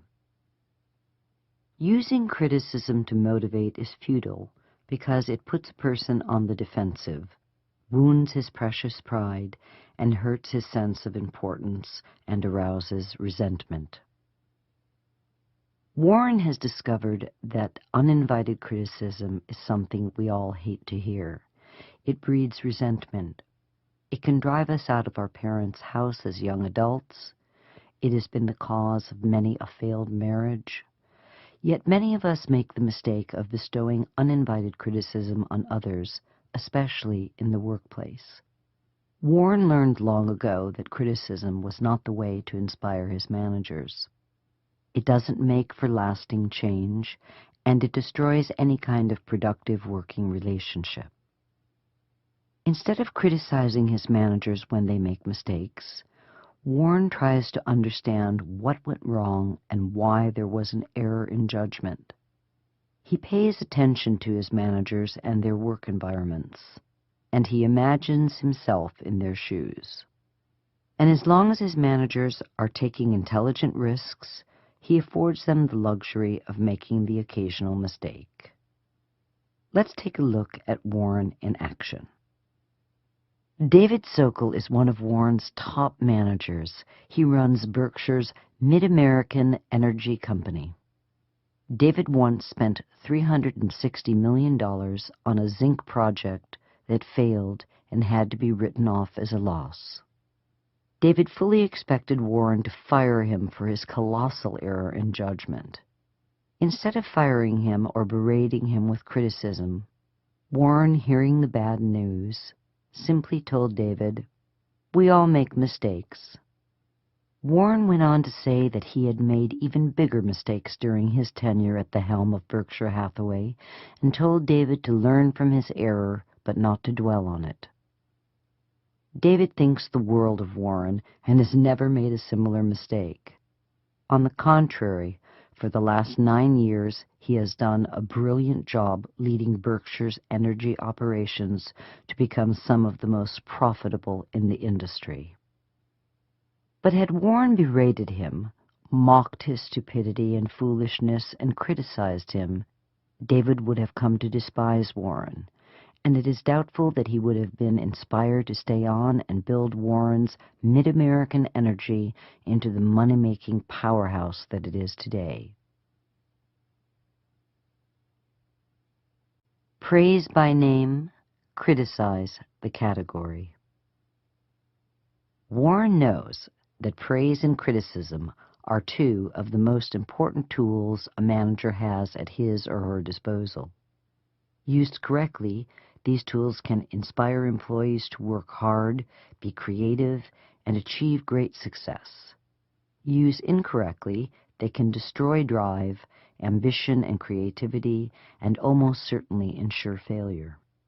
Warren feels that learning how to effectively use praise and criticism is the primary motivational task of a manager. A manager who fully understands this challenge has the ability to motivate others to greatness regardless of the task, be that motivating a production team to be more efficient and effective or getting his own children to do their homework. Warren is a genius at using both praise and criticism. His rule is simple: praise by name, criticize by category. Let's take a look at what he means. We all crave praise. Nothing makes us feel better about ourselves or inspires us more to do better, beginning early in childhood when we vie to win the praise of our parents. Later on, seek it from our teachers. And in the workplace, look for it from our boss. We need praise. It tells us that we are on the right path, and it inspires us to stay on that path and do even better. No one likes criticism. Nothing can make us feel more terrible about ourselves than to be criticized for something we did or didn't do. Nothing will inspire us less. We hated to hear criticism as children, and we hate to hear it as adults. Criticism means that we got it wrong, that this isn't the right path for us, that we should stop what we are doing and try again, or give up and do something else. We often dislike people who criticize us, which means that we won't listen to them, we shut them out. Nothing will win you friends faster than praise, and nothing will make you enemies faster than criticism. Many managers never learn how praise and criticism interact. This is one of Warren's greatest management secrets, using both praise and criticism to inspire a person to achieve more. Warren sets the stage with praise, praising both the small accomplishments and the big achievements. He never misses an opportunity to praise his managers, and he is a master at remembering names and praising people by name. Why? Because nothing is sweeter to another person than the sound of his or her own name. Read an annual report written by Warren Buffett, and you will see that it is loaded with praise for his managers, who are singled out by name. He is generous in spreading praise around. Warren elevates his managers to a lofty position and makes them feel special by continuing to praise them in person and in print. Work becomes more than just a place to make a buck. It becomes a place to boost self-esteem. Once Warren's managers respect and trust him and believe he has their best interests at heart, he is in a much better position to offer them advice. Here he employs a bit of magic as well. He never criticizes the manager directly. When a manager with whom Warren has built a solid relationship asks his opinion of a business idea and Warren is not keen on it, he'll make a subtle suggestion, leaving the manager to draw his or her own conclusion. A classic Warren response would be to acknowledge the manager's idea, to say that it is enticing, and then to offer a story where Warren or another businessman had a similar idea that led to disaster, thereby leaving the manager to draw his own conclusion. Warren applies the same theory when talking about the world at large. He is quick to praise an individual banker for his or her integrity, but if he is unhappy with the banker, he will only criticize the banking profession as a whole. The banker saves face, and Warren gets his point across without making an enemy. As Warren says, praise the person, criticize the category. If you must criticize people personally, praise them first. Although Warren realizes that personal criticism is poisonous, he is also a realist. He recognizes that in some cases, criticism is unavoidable. When personal criticism is necessary, he follows the advice of Carnegie, who suggested that one should compliment the person first. Criticism by itself is almost always flat-out rejected. However, when criticism is preceded by praise, the listener is more accepting of the suggestion. Someone bestowing a compliment is perceived as a friend, someone we like. The people we like are those whose opinions matter to us. A compliment creates the trust that is necessary for constructive criticism to be heard and acted upon. Warren used the praise-criticism model to pacify Berkshire shareholders who were angry with him for investing in PetroChina, because PetroChina's parent company, China National Petroleum Corporation, CNPC, was making investments in Sudan. After the shareholders had made their protests, Warren began by praising their social consciousness and appreciation of the seriousness of the situation in the Sudan. Then and only then did he offer criticism of their position, arguing that since PetroChina was a subsidiary of CNPC, Berkshire had no way to influence it. Here are some general examples of the praise-criticism model. 1. Business. Johnny, you are doing a wonderful job at handling the mail. You're a great improvement over the last guy we had in this job. I'm very happy with your performance. However, your approach to handling customer complaints is still a little rough. May I offer you a few suggestions? Number 2. Family. I can see that by your report card that you are doing very well in spelling, which is fantastic. I'm very proud of you for doing so well. However, you seem to be running into some difficulties in math.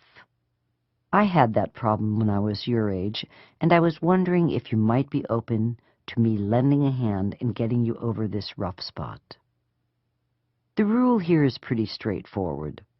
Avoid using criticism as it were the plague, but when you have to, praise the person first and then criticize the category. If that doesn't work, praise the person first before you criticize him directly. This approach works for Warren, and it will work for anyone who is willing to open the door first with sweet praises. Chapter 17. How to Win an Argument. To win an argument, you sometimes have to lose. Warren learned early on that the way to win an argument was not to have one in the first place, that to openly correct someone might cause them to lose face, and in the process the person could end up resenting him. Warren learned from Carnegie that instead of taking issue with someone, it was better to agree with them so that you could win the person's trust, and in the process get the person to listen to your ideas. Warren fully embraces this philosophy, and he is famous for avoiding conflict and arguments. Warren is also well known for listening to people and for respecting their opinions, even when they are contrary to his own. But it is his ability to agree with the other person's argument that allows others to relax and to hear Warren's position. And Warren knows that getting the other person to listen to you is the first step to winning any argument. An example. If young Warren, as a security salesman, was out selling Geico stock and went to visit a potential client who told him that he preferred to invest in Philip Morris, Warren, instead of arguing with him, would agree that Philip Morris was a great company and a wise investment. This would put an immediate end to potential conflict and allow Warren to then engage the client in a discussion about the wonderful virtues of Geico. The influence of Benjamin Franklin. The wisdom of American founding father Benjamin Franklin has played an important role in the education of both Warren and his partner Charlie Munger. At Berkshire shareholder meetings and in annual reports, they are both quick to cite Franklin's influence on their business and life philosophies. Thus, it is no surprise that Franklin's strategy of avoiding arguments and respecting other people's opinions found its way into Warren's quiver of ways to get people to listen to his ideas. We've picked a small piece from Franklin's autobiography that Warren found influential on this point. Here is what Franklin had to say. I made it a rule to forbear all direct contradictions to the sentiments of others, and all positive assertion of my own. I even forbade myself the use of every word or expression in the language that imported a fixed opinion, such as certainly, undoubtedly, etc. I adopted instead of them, I conceive, I apprehend, or I imagine. A thing to be so, or so it appears to me at the present. When another asserted something that I thought an error, I denied myself the pleasure of contradicting him abruptly, and of showing him immediately some absurdity in his proposition. In answering, I began by observing that in certain cases or circumstances his opinion would be right, but in the present case there appeared or seemed to me some differences, etc. I soon found the advantage of this change in my manner. The conversations I engaged in went on more pleasantly. The modest way in which I proposed my opinions procured them a readier reception and less contradiction. I had less mortification when I was found to be in the wrong, and I more easily prevailed with others to give up their mistakes and join with me when I happened to be in the right. Franklin explained that his ability to persuade his fellow countrymen to follow his ideas was a result of this approach. Warren has learned that avoiding arguments and accepting others' opinions is one of the secrets to getting other people to listen to you, which just happens to be a very helpful skill to have if you are trying to build fantastic fortunes and great nations. Chapter 18. Speak to the other person's wants and needs. When you want someone to do something, stop thinking in terms of what you want and think in terms of what they want. Warren has learned that discovering what his managers need or want and being able to speak to their needs and wants is one of the great secrets to being successful as a manager and a business owner. One of Warren's early influences in this area was Henry Ford, the great industrialist of the 20th century. Ford, in his autobiography, said, "If there is any one secret of success, it lies in the ability to get the other person's point of view and see things from that person's angle as well as from our own." Warren incorporated this idea into both his family and business lives. When he wanted his children to do something or to change their behavior, instead of nagging or criticizing them, he spoke to their wants. If he wanted them to lose weight, he offered a reward for weight loss, which spoke to their teenage want of ready cash. When seeking to buy a privately held family business for Berkshire Hathaway, Warren speaks to the owner's pride in the business. He understands that the owner may want to sell the company for the most money possible, but that person also needs to make sure that the company's loyal employees are well taken care of and that once sold, the company isn't broken apart and sold off piece by piece. Over the years, Warren has enticed more than a dozen businessmen and women to sell their privately held companies to him, even when those owners have been offered more money by other companies and leveraged buyout firms. In the case of the Nebraska Furniture Mart, owner Rose Blumkin had been offered $80 million for the entire company by a German conglomerate. She wanted the money, but really didn't want to give up running the business she had built and loved. So instead of selling out to the Germans, she sold 90% of it to Warren for $40 million, because he agreed that Mrs. B and her sons could stay on and continue running the entire show. Warren got a fantastic business at a great price, with the brilliant Mrs. B and her all-star management team thrown into the deal, all because he spoke to her needs.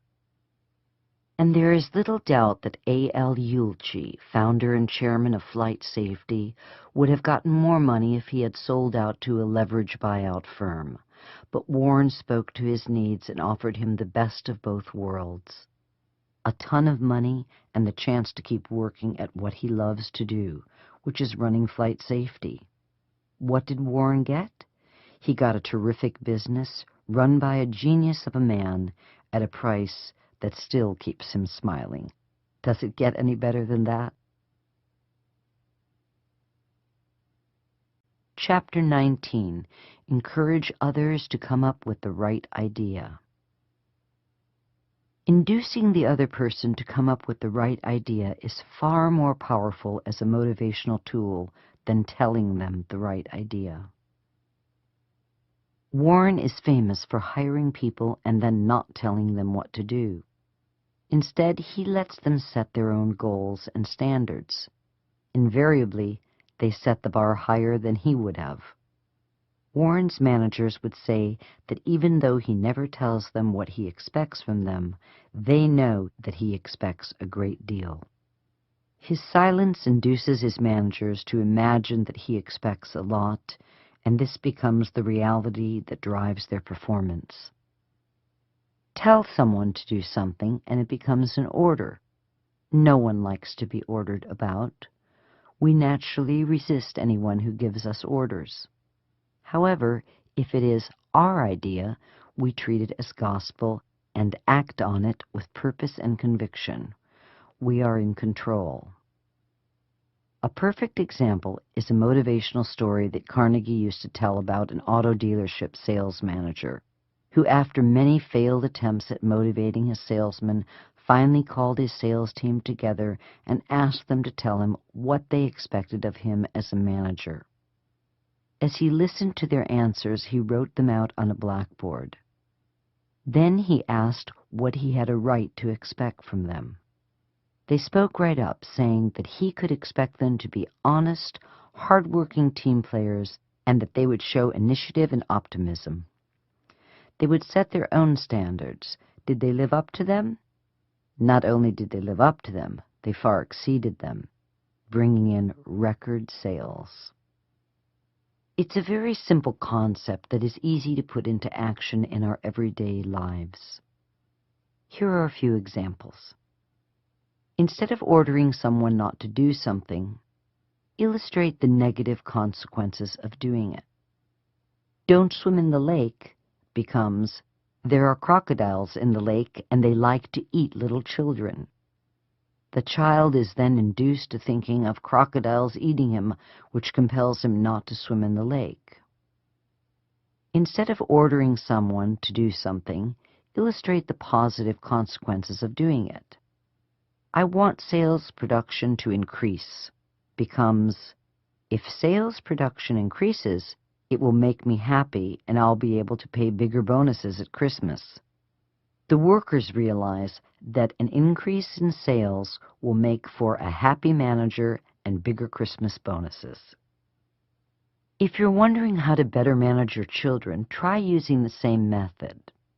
Sit your children down at the beginning of the school year and ask them what they expect out of you in the coming year. List their expectations, discussing them as you go. When you are finished and are comfortable with their expectations, agree to them. Then ask what you can expect out of them. You might just be shocked at how demanding they can be of themselves. Ask questions instead of giving direct orders. As we just said, Warren is famous among his managers for never giving a direct order. He is also well known for asking tons of questions. Warren recognizes that no one likes to get a direct order, just as no one likes to be told what to do.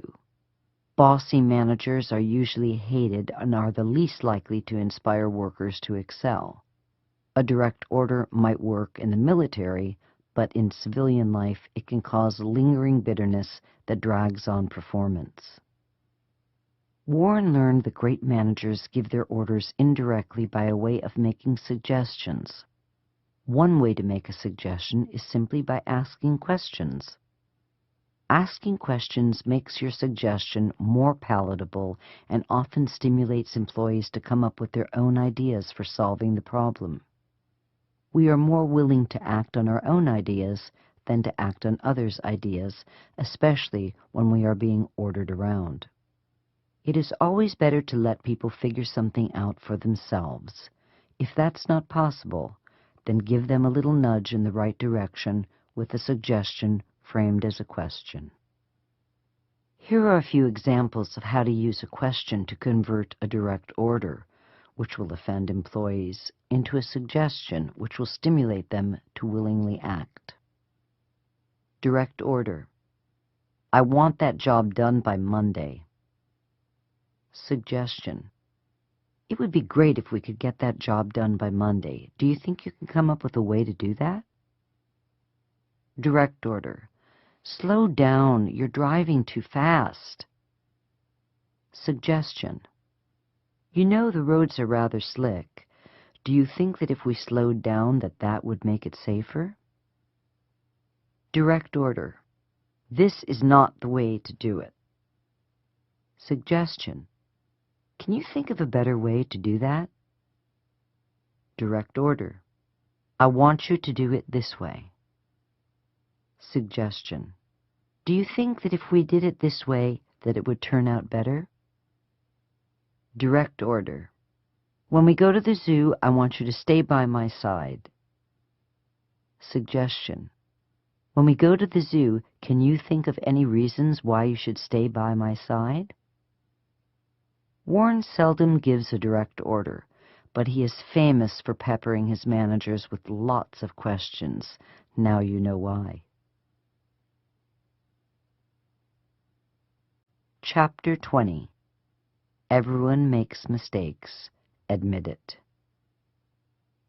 When we are wrong, we should admit it quickly and emphatically.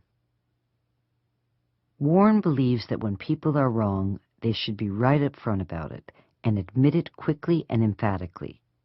To do otherwise would give the impression that we are trying to hide something, or that we have neither the courage nor the integrity to admit when we are wrong. This kind of behavior leads people to mistrust us. No one can stand anyone who is always right, and no one can stand someone who won't admit when they're wrong. And if they won't admit when they're wrong, what else are they lying about? The accounting books, maybe? Also, managers who don't or refuse to admit that they are wrong cause a kind of festering distrust among the employees.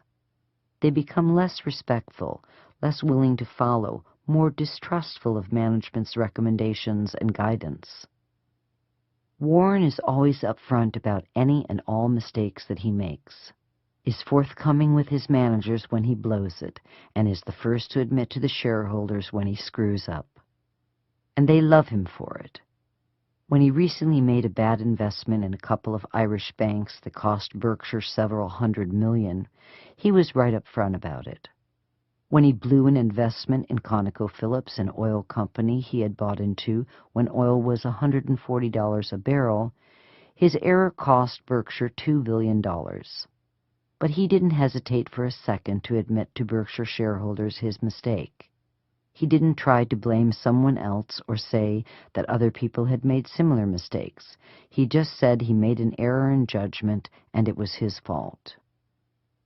By admitting when he was wrong and being forthcoming about it, Warren wins the trust of his employees and shareholders alike, and at the same time avoids all the political fallout that has taken down great men since the beginning of time. Step 5. Managerial pitfalls, challenges, and learning opportunities. The final chapters in this audiobook include some of Warren's important axioms regarding the dangers of borrowing too much money, employees breaking the law, good ideas gone astray, making mistakes, managing sycophants, missing opportunities, seeing the road ahead, and a few bits of wisdom for managing our own lives. All learned the hard way, by experience. Weigh them carefully, as they will not only help keep you out of managerial trouble, they will also help get you out of it. Chapter 21. The Hidden Dangers of Making a Living on Borrowed Money. The roads of business are riddled with potholes. A plan that requires dodging them all is a plan for disaster. Warren Buffett. Managers of businesses that have to borrow a lot of money are gambling that they won't hit any economic potholes in the road ahead. Their business plan requires dodging problems. But even the best-run businesses can't dodge problems forever if they are heavily leveraged. Banks are the king of leverage. They have to borrow all that money they lend out, and most of that money was borrowed short-term and loaned out long-term. When those people who loan the money to the bank short-term want it back, and the bank can't pay it back, well, that's when things start to get messy. Economic change can offer lots of opportunity, provided we have the cash to take advantage of it. Economic change can also mean disaster if we have taken on too much debt to survive it. Life is full of economic change, always has been, always will be. Leverage is very tempting and always leads to trouble. Warren Buffett. The temptation of leverage is that it can dramatically improve the performance of any business for the manager who learns how to use it. Let's say that in a normal year, the business you manage earns a $6 million profit without any debt. You have a business opportunity that costs $100 million, but it will earn $15 million a year. This sounds promising, doesn't it? The catch is that your business doesn't have the $100 million needed to finance the deal. Your friendly Wall Street bank is more than willing to loan you the $100 million if you agree to pay it $10 million a year in interest. This means that after paying the $10 million in interest, you will earn a net profit of $5 million on the $15 million in new business. Add in the $6 million on the old business, and your company is now earning a total of $11 million. Make the deal, and you almost double your net earnings. Guess who gets the big bonus at the end of the year? You do, for your brilliant managing of the company's assets. With the Wall Street investment banks, the game of leverage was played out to an extreme. Borrow $100 billion at 5% short-term and loan it out at 7% long-term, and suddenly your firm is earning $2 billion a year in profit, and the financial press is writing about your $50 million salary. Now you know why managers tend to push their companies to take on as much leverage/debt as they can possibly put to profitable use. However, there is a catch, and it's a big one. What happens if there's a recession and your company's business income makes a dramatic drop, to the point that you cannot generate enough money to service the debt? In this case, you would start burning up the company's net worth until either the economy turned around and the business improved, or you were forced to put the company into bankruptcy. When companies begin contemplating bankruptcy, the company's old management is usually the first to go. However, if the company hadn't taken on the $100 million debt when the recession hits, all the company would have to do is cut back production to the point that it would meet the new lower level of demand, at which point it would start making money again. Yes, people would have lost their jobs, but the survival of the company would not be in question. When Warren looked at a company during the 50s and 60s, he always asked, how did it manage through the Great Depression? Did it do well, or did it fail? This told him a great deal about the historical nature of the company and its need to use debt. Warren still looks at the long-term historic performance of a company. He often mentions that companies that he has major investments in, like Coca-Cola and Wells Fargo, have 100-year histories. These are businesses that not only survived the Great Depression, they are companies that are going to survive the current recession as well. But he still keeps a watchful eye on how much debt all the companies he owns carry, knowing that in hard times it can kill even the best of businesses. Warren's own Berkshire Hathaway has long avoided going into debt. If Warren can't pay for it with cash, he isn't interested. Warren even takes it further by letting cash pile up if he can't find a good value, which also protects Berkshire against hard times. In the heat of the Great Recession of '09, Berkshire was sitting on very little debt and only a very comfortable cushion of $20 billion in cash. This gave Warren plenty of restful nights and the economic firepower to take advantage of the lower stock prices that the recession brought. Old-school managers like Warren are very reluctant to use debt to improve earnings. They lived through the hard times and have the scars to prove it.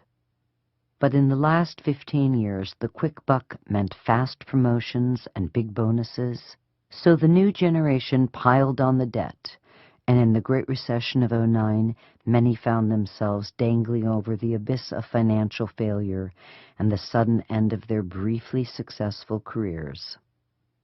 Sometimes old dogs know all the tricks. Chapter 22. Do good ideas always bear fruit? You can get into way more trouble with a good idea than a bad one. Warren Buffett. This is Warren quoting his late mentor Benjamin Graham, who taught Warren to take heed of the potential danger of a good idea. Managers never act on ideas they know are bad. These are killed at the start. But a good idea is acted upon, and if it is successful, it becomes an institution. Subprime mortgages were originally a good idea. They allowed good people with marginal credit to buy homes and mortgage brokers to make money.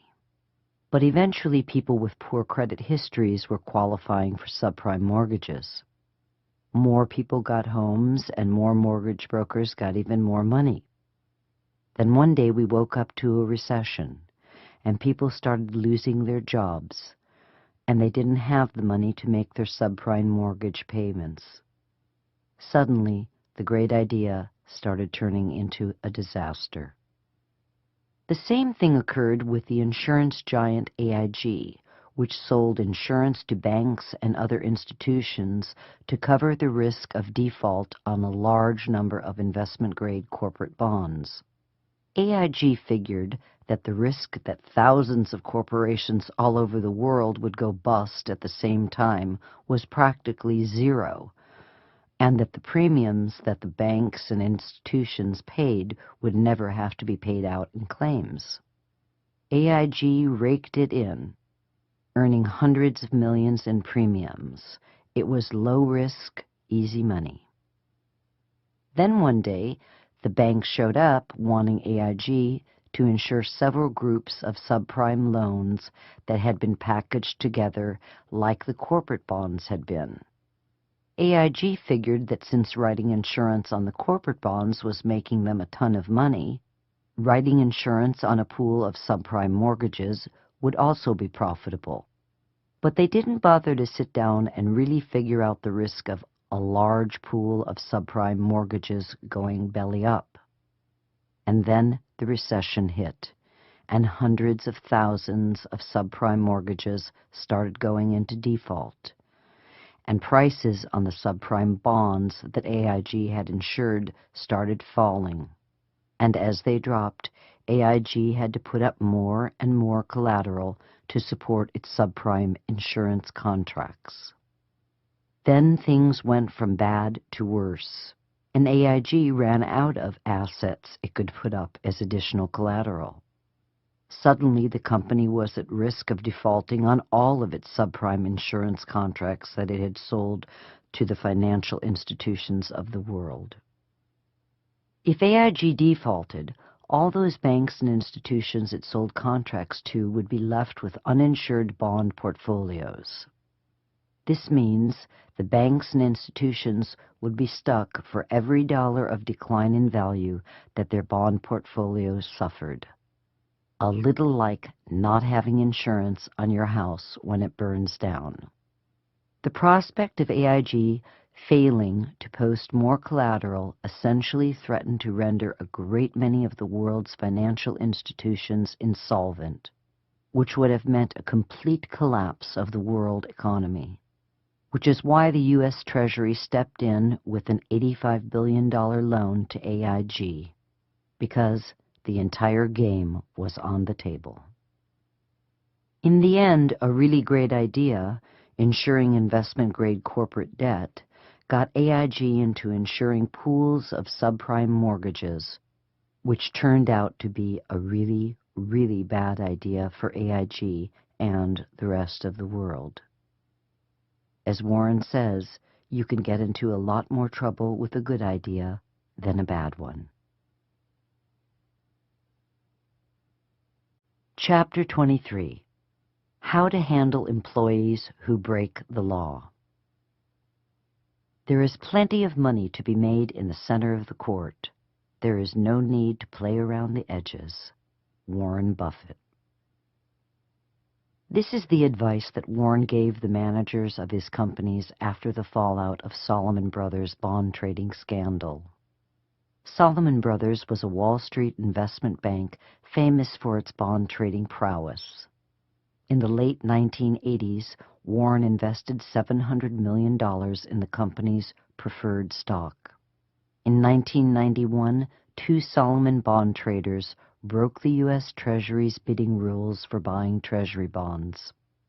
They were caught submitting false bids to the U.S. Treasury in an attempt to take a larger share of the new issue of Treasury bonds than the U.S. Treasury permitted. Salomon's management, upon discovering the illegal acts of its traders, was not forthcoming to the Securities and Exchange Commission or to the U.S. Treasury. This led Treasury to consider barring Salomon from trading in treasuries, which would have been a certain death blow to the company and to Warren's investment. At the request of Salomon's board of directors, Warren stepped in as chairman of the board and immediately cleaned house at Salomon, removing its CEO and top managers who had been involved in supervising the traders who made the false bids. He also instigated an upfront policy with the U.S. Treasury, giving the investigators free access to Salomon's records. In the end, Salomon had to pay a hefty $290 million fine, but it got to keep trading in treasuries, which meant that it got to stay in business. Warren conveyed this lesson to his managers. While it is important to be aggressive in making money, you can make the money you need by staying within the boundaries of the law. When managers break the law in the name of making a quick buck, they risk losing their entire business with one single action. In Salomon's case, the bond trader bet the entire company for a slightly larger piece of the U.S. government bond market. As managers, we have to keep a watchful eye on our employees to make sure that they don't bet the store in an attempt to further their careers. And when we catch employees doing something illegal, the first call we make is to the authorities. Not to make the call is to become an accessory after the fact, which is also a crime. It's a hard lesson that no one wants to learn firsthand. Chapter 24. Dealing with your mistakes. I make plenty of mistakes, and I'll make plenty more mistakes too. That's part of the game. You've just got to make sure that the right things overcome the wrong ones. Warren Buffett. No one is perfect, and that includes Warren. Mistakes are part of the landscape, and there is no getting away from them. The trick to remember is that our successes in life must outweigh our mistakes. Reverse the equation, and we end up in trouble. Warren's mistakes include paying too much for a business, ConocoPhillips and the then-named U.S. Air, buying into a sinking business, Blue Chip Stamps, and not buying into the right business at the right time. He initially thumbed his nose at Capital Cities Broadcasting, He also made some serious mistakes in the handling of his managers. He hired himself to run his insurance operations, which proved to be a bad idea. And to run Dempster Mills, the first manager he hired was a loser, the second one a winner. Yet he still ended up the richest man in the world. The way in which Warren deals with his mistakes sets him apart from the competition. He learns from mistakes, but he doesn't dwell on them. Those who dwell on their mistakes waste an enormous amount of time and energy that could be spent on developing new ways to make money and enjoy life. Mistakes are part of the past, and short of remembering their lessons, Warren says that they should stay there, since all the money to be made is somewhere in the future. Chapter 25. Sycophants. Are they an asset or a liability? Of one thing be certain. If a CEO is enthused about a particularly foolish acquisition, both his internal staff and his outside advisors will come up with whatever projections are needed to justify his stance. Only in fairy tales are emperors told that they are naked. Warren Buffett. Leaders love to be loved, and in the process of needing to be loved, they surround themselves with yes people. Yes people make their living telling the boss how wonderful he or she is and how great his or her ideas are, even when that is not true. Why don't they tell the truth? Because that isn't their job. Their job is to say yes to the boss. For that, they are handsomely rewarded. Every business has sycophants, creeping around the corners, sucking up to the boss and reinventing the truth. Hire an advisor, and his job likely becomes to advise you to do what you wanted to do in the first place. Advisors who voice dissent too often are soon out of a job. Most people don't keep no men around. What's wrong with surrounding yourself with yes men? Nothing, until the disaster that could have been foreseen drops into your lap and your board of directors is asking you to resign. Wall Street is littered with the remains of CEOs who let their yes men convince them that their companies could manage the risk of derivatives. When the CEOs figured out that the risk couldn't be managed, it was too late for them and their companies. Warren's solution is to surround himself with as few people as possible. In fact, he often has said that his idea of a group decision is to look in the mirror. He also seeks the counsel of Berkshire's Vice Chairman Charlie Munger, who says no 10 times as often as he says yes. Warren thinks of Charlie as his no man, and while Charlie's no may never make him the life of the party, it has kept Warren from stepping into disaster on more than one occasion. Chapter 26. Learn from missed opportunities. Since mistakes of omission don't appear in financial statements, most people don't pay attention to them. We rub our noses in mistakes of omission. Warren Buffett. Even the best manager misses opportunities, and this often goes completely unnoticed. In the world of investing and in managing Berkshire, Warren freely admits he missed more opportunities than he should have.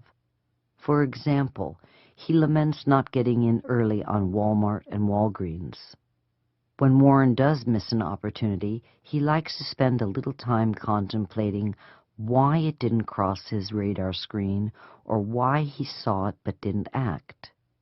He does this with the hope that this reevaluation of the situation will enlighten him enough that he won't repeat the same mistake in the future. In Warren's world, there are two basic kinds of missed opportunities. 1. Ones we missed because they weren't on our horizon, and two, ones we saw but failed to act on. These are the most frustrating because they were looking us right in the face. If the opportunity simply wasn't on our horizon, the solution is to expand our field of search. There is a whole world of business brokers and investment bankers that are more than happy to show us potential opportunities. As for the opportunities that we can see but don't act on, the most common reason for missing one is that we erred in calculating the risk involved. These are opportunities we would have liked to have acted on, but mistakenly deemed as too risky. Mistakes of omission due to miscalculation of risk are the easiest to understand. We took in all the information we had available and made a judgment call based on that information. If we don't have the right knowledge, we can't competently make the judgment call. This is why Warren lets the managers of his individual companies make even the biggest decisions regarding the companies they run. He trusts that they know their game better than he does. But mistakes of omission that occur because we didn't have our eyes open to opportunity are errors that speak to our management ability and our organizational skills. A good manager is always looking for opportunity and has put the necessary infrastructure in place to assist him. The best managers follow Warren's example. They examine the opportunities they missed, and they ask the hard questions as to why they missed them. Then, the next time around, they just might catch the brass ring instead of watching it slip through their fingers. Chapter 27. Bank on the Tried and True. You don't have to think of everything. It was Isaac Newton who said, "I've seen a little more of the world because I stood on the shoulders of giants." There is nothing wrong with standing on other people's shoulders. Warren Buffett. One of the great errors of young managers is that they think they have to have an original idea or some stroke of creative genius to catapult them to the top. These brilliant ideas, more often than not, lead to costly folly. Warren has discovered that the best ideas in business and life are the ones that are tried and true, where the chance of failure is almost nil. Where do these proven ideas come from? They come from other people and businesses that have successfully put them to work. By studying successful businesses, we can get dozens of great ideas about how to do something right. And by studying unsuccessful businesses, we can learn how easy it is to do something wrong. Miles Davis, the great jazz musician, once remarked, "Lesser artists borrow, great artists steal." The same can be said of great business managers. If we see a great idea, we should steal it and immediately put it to use. Where do we find these wonderful ideas? By studying the competition to see what they are doing right and what they did that was wrong. Rose Blumkin, who founded the Nebraska Furniture Mart in the 1930s, brought with her from Russia the simplest merchandising concept of discounting prices in the name of increasing volume, which she implemented at her store. The local established merchants refused to discount, and Rose took away tons of their business, so much, in fact, that they sued her for unfair trade practices. Her defense was simple. The other merchants charged too much. The judge ruled in Rose's favor, and the next day he and his wife went down to her store and bought carpeting for their home. Rose didn't invent discounting. She borrowed an idea that merchants were using in Russia and used it to make money in her new home in America. Jack Ringwalt owned and operated a small insurance company called National Indemnity in Warren's hometown of Omaha. Jack ran his company with a keen eye on costs and was fanatical about underwriting discipline. He would only write insurance if he knew it would make him money. If rates dropped, he simply stopped writing policies, even if it meant having his staff sit around doing nothing, which he could afford to do because he had built up a surplus of capital during the good times. He once told Warren, "There is no such thing as a bad risk. There are only bad rates." Jack made himself rich running his business this way, and when Warren bought National Indemnity, he not only kept Jack's philosophy of disciplined underwriting in place, he put it into practice in every insurance company he has invested in since. Disciplined underwriting has allowed Berkshire to grow from being a small insurance company in Omaha to one of the largest insurance operations in the world. You don't have to stand on top of Mount Everest to know that it's high, and you don't have to be a genius to identify a great manager or a well-run business. But once you do, pay attention and start learning from the pros. It works for Warren, and it will work for you. Chapter 28. Move Up in Life. It's better to hang out with people who are better than you. Pick out associates whose behavior is better than yours, and you'll drift in that direction. Warren Buffett. According to Warren, in the management of our personal lives, we are who we hang out with. Hanging out with a lowlife will drag us down, while hanging out with a smart, educated person will draw us up. Warren spent most of his time as a teenager at the racetrack, where he learned to calculate odds. Instead of falling into a life of gambling, however, he was able to put his knowledge of calculating probability to use in college and graduate school. He found mentors who were considerably older and wiser than he, who took an interest in him and steered him into the world of finance and investing. He moved up. In Warren's early days of running an investment partnership, he cultivated friendships with Omaha's business elite, including Nick Newman, who took warehousing techniques developed during World War II and used them to create the modern supermarket chain, and Jack Ringwalt, founder of the National Indemnity Company, who introduced Warren to the concept of disciplined underwriting. Later in life, he spent time with Katharine Graham, owner of the Washington Post, and Bill Gates, founder of Microsoft.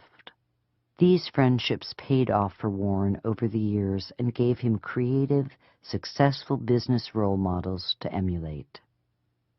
Warren's lesson here: we are who we associate with. Aim high in your associations and you will get to the top. Aim low and there is no telling how low you'll go. Chapter 29. Manage you for inflation. The best asset during inflation is your own earning power. Anything you do to improve your own talents and make yourself more valuable will get paid off in terms of appropriate real purchasing power. If you do something well, whether you're a Major League Baseball player or you're a good assistant, whatever it may be, you are your best asset. Warren Buffett. Warren says you should think of yourself as a business. Although you may not look like a business or act like a business, you're a business with an infinite ability to earn, and your greatest asset is yourself. When you're young and inexperienced, your business doesn't make much money, but the more education and experience you acquire, the more your earning potential increases. Education and experience are the two keys to getting your business up and running. Whether you are an accountant or a rock star, everyone starts at the bottom and works their way up. Yes, Daddy may have opened a door or two, but the reality is that to get to the top and stay at the top, you must have the energy and drive to excel at your chosen craft or profession. Warren believes that you should take good care of your business, which means taking good care of your health and getting a good education. You should find ways to improve your earning potential and protect it from disaster. When it comes to staying ahead of inflation, nothing beats your potential to earn. The more special your business is, the freer you are to raise prices. People in unique professions have always had the upper hand as an inflation hedge because the lack of competition allows them to charge more for their services. The rule here is simple. Each of us is an economic entity with great earning potential. And if we take care of ourselves and get an education, our economic potential is infinite and will not only keep up with inflation, it can even make us rich. Chapter 30. Managing Personal Borrowing. You can't borrow money at 18 or 20% and come out ahead. I can't. I'd go broke. So stay away from debt as much as possible. When you get an amount for a reasonable down payment, you find a home you like, buy it. But don't do it until you can handle it, and take on obligations you can handle. Avoid the others. Warren Buffett. The world of retailing has gone from selling you a product to selling you the money to buy a product. The modern merchant makes money loaning consumers the money to make purchases. It used to be that merchants made their money on the markup of merchandise, but in the age of volume discounting and stiff competition, those margins have slowly eroded. But imagine if you could make money not only on the sale of goods, but also by loaning the customer the money to make the purchases. You get to cash in twice, when the consumer borrows the money and when he spends it. When businesses learned that they could loan us money at 18 to 20%, they figured out very quickly that they could make more money by loaning money than they could by selling goods. Credit card companies figured this out years ago. They finance the purchase of even the smallest items.